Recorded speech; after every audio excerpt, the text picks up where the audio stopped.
I've put this video together to show you how to do the smoothest front crawl ever. Now, I know that's a big statement, but I used to swim in quite a bit of a mess, to be honest. Splashing across the water, lots of wash, very inefficient, a flat swimmer, lifting the arm overhead. And now, as you can see, I'm cutting through the water. There's no splash coming under my arm, and I'm going to tell you how to do it. So for people who don't know about this stroke, it's called the ocean walker technique. The reason I developed it after 2 operations on my shoulder, as advised not to swim again by my surgeon, and I wanted to carry on the sport that I love. So that's why I created this. But there's a number of things that I learned which really go against the grain, go a little bit against the conventional way of swimming. And the problem was I couldn't do the conventional way of swimming. I couldn't lift overhead because it hurt my shoulder. So I had to find a way to protect the body. And by protecting the body, it actually made me more efficient. And you can learn this through Ocean Walker Vimeo, my online coaching series. I take you through each drill. There's 35 videos. I add a video every month. It's just £12 to subscribe, and it's an absolute game changer. So check it out, Ocean Walker Vimeo. Okay, so back to this video. So how do you make it smooth?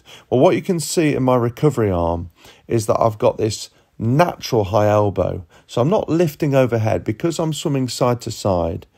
The elbow is higher than the forearm and hand. I don't have to lift it up. I don't have to zip up. I don't have to drive my elbow up towards the sky. It's naturally elevated because when I'm on my side, the shoulder is much higher as opposed to when you're flat. Now, the key is to making it smooth is how do you enter the water? So I used to enter the water, banging my arm in the water. My hand would go higher than my forearm. It would make a splash. And then I'd have to pull from a higher position. Now what I do is I enter earlier and I make sure that I enter with my wrist slightly pointing downwards, and then my elbow ends up going after the forearm and hand. So it's hand, forearm, elbow. And what I do is I send it 40-45 degrees down into the water. So when I enter the water, you'll see there's no splash coming off the elbow. Now, if I sent the wrist upwards, so if I pointed my hand forwards or upwards, then my elbow would smash the water and it would create a big splash under my elbow. And I don't want to do that. I don't want to do that because it creates a lot of splash, number one, which is inefficient and it's resistance. And also, it doesn't look great as well. And normally when you find someone who looks really smooth when they swim, they tend to be fast, they tend to be efficient, everything comes with that. Aesthetics is a bonus, but it's quite nice for people to see you swim and go, wow, I wish I could swim like that. And as I say, a few years back, people were not saying that about me. And now, you know, I'll get people asking me how to do this. So my fingers are apart, entering in line with the arm that's under the water, in line with the elbow. So I'm not doing catch up. The hand on top of the water is not reaching out to the one that's underwater. It's about halfway. So my arm in the water, in line with the elbow, that's 45 degrees. I send it down, and then what it does, it helps bring my hip up as well. That makes me more efficient. Now, what makes this really different is the fact that my feet turn and roll in to take the hand into the water. So I'm actually swimming feet upwards rather than chest downwards. And we were taught it's all about the chest. Now, if you drive your arm into the water, then no doubt you're going to see some splash and it's not going to be as smooth. It's going to be chest driven. If you can get the feet turning to take that hand into the water, and what I call soft hands. So I basically dictate, like a steering wheel in a sense, I roll the feet into the flat position, which takes my lead hand into the water, and I send it down into 45 degrees. Now, as soon as my elbow's underwater, that's when I kick and pull. So it becomes a roll of the feet into the flat position, then a kick, the hip across, and then pull. So I'm only ever pulling on my side. Again, you can learn this on Ocean Walker Vimeo. I'll go through the system of how to be balanced. But what you'll see here is my head is absolutely still. So my head's looking down until I have to breathe. That keeps me balanced on the side. It also helps me get my arm lower, which is going to bring my hip higher, which is going to make me more efficient.